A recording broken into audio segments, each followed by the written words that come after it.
How to fix Samsung Galaxy E7। Hang and restart problem.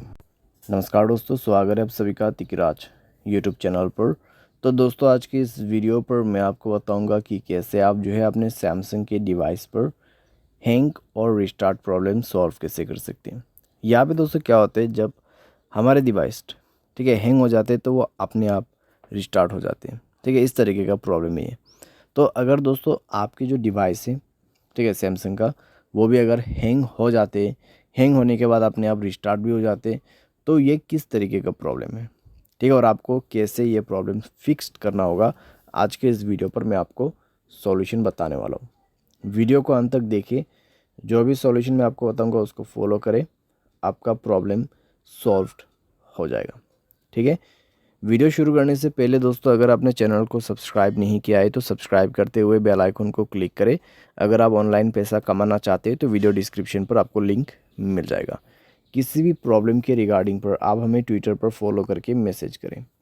तो चलिए दोस्तों, video शुरू करते हैं। तो यहाँ पे दोस्तों जो हैंग एंड रिस्टार्ट प्रॉब्लम है, ठीक है, तो उसको फिक्स करने के लिए आपको सबसे पहले तो स्टोरेज में से क्लीन अप करना होगा।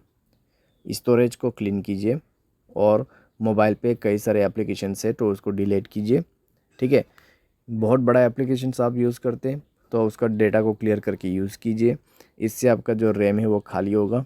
ठीक है, और कोई भी दोस्तों एप्लीकेशन जो कि बैड एप्लीकेशंस होगा उनको भी डिलीट कर दीजिएगा।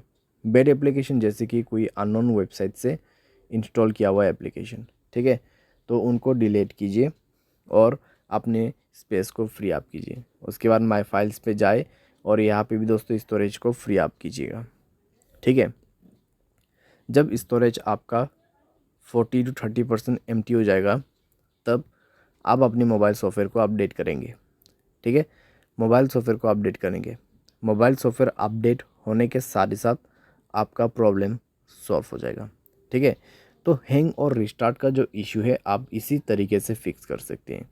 तो ये सॉल्यूशन को आप फॉलो करके देखिए, प्रॉब्लम सॉल्व हो जाना चाहिए। अगर सॉल्व हो जाता है तो अच्छी बात है।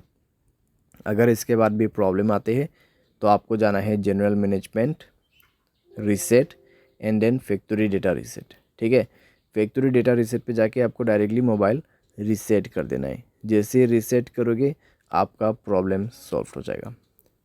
तो इस तरीके से दोस्तों आप अपने हैंग एंड रिस्टार्ट प्रॉब्लम को फिक्स कर सकते हैं। तो जितना भी मैंने आपको सॉल्यूशन बताया दोस्तों, उसी को फॉलो कीजिएगा तो आपका प्रॉब्लम सॉल्व हो जाएगा। आपको कोई भी दिक्कतें बाद में नहीं होगा। ठीक है, तो जो पॉसिबल सॉल्यूशन था मैंने आपको वही बताया, तो आप भी उसी को फॉलो कर लेना। उम्मीद करते हैं आपको ये वीडियो पसंद आया होगा। Thanks for watching.